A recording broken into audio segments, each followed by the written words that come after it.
Hi there, my name is Cathi from Software Solutions, and you're looking at the first of a collection of videos that accompany my Microsoft Outlook course. Now, with the latest version of Outlook, I first of all want to start with the screen. There's a few things that we need to be aware of when working with the Outlook screen. First thing I want to draw attention to is this left-hand side of our Outlook screen. This is the navigation options, and the navigation options allow me to focus and to narrow my view down to just the mail side of Outlook, or to look at the calendar side of Outlook, or look at the people, the tasks, the notes or folders and notes, and even a to-do application. Now yours might look a little bit different, and that is because you can customize it. This little apps button on the end here called More Apps, if you click it, you're able to actually pin extra stuff to this particular navigation options bar. If I right click Word, for example, I could pin Word, and now that's an option. If I go back into my All Apps, I could also go to Excel and right click Excel and pin that also to my to-do or my navigation options. Likewise, I can right click Excel and unpin it, and right click Word and unpin it. So I guess the first thing we need to do is to identify the navigation options on the left hand side of Outlook, and then to actually click on the More Apps button and decide what you want to pin and what you want to unpin from this navigation options. Now my recommendation is that you do pin the tasks, the folders and the notes for this particular collection of videos, because I will be using those on the left hand side of my Outlook window. Some people also like to drag some of these buttons up and down. You can't drag all of them up and down, but you can drag some of them up and down and rearrange them. And so now I've got my folders sitting second, but I can't get it higher than that. You generally can't go above the mail or the calendar option. And so I'm now going to drag it down and put it underneath my people. All right, so those are your navigation options on the left-hand side. This then is your folders pane, and it's got a collapsible button here. We can minimize the folders pane, and then you're able to hit this button to expand the folders pane. When you expand the folders pane, if you don't pin it with this button here, it will disappear and reappear as and when you need it. So I'm going to click this option and I'm going to click the pin so that my folders pane remains visible on the left hand side of my screen. Then what we have at the top here is what we call the ribbon. Now if you double click home, you will in fact lose your ribbon. Well, you don't lose it, you hide it. If you double click home again, you'll get your ribbon back. So I think having the ribbon up and visible all the time is important.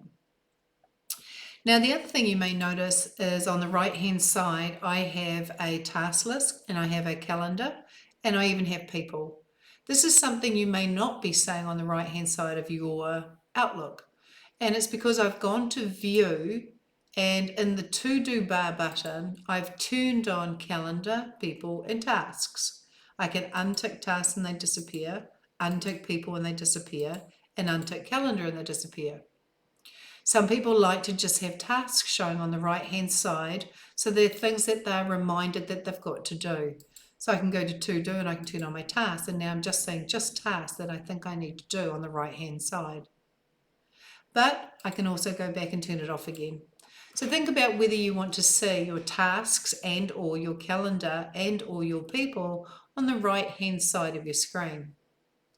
Now I'm also going to just go and grab for a moment, give me a moment. I just wanted to grab a couple of emails and have them sitting in my inbox so that you could see I've got the reading pane also showing on the right hand side of my Outlook screen. As we click on an email in our inbox, we're able to read the content of that email just using the reading pane. If you don't have your reading pane on, you can control your reading pane by going to View in the ribbon and choosing Reading Pane.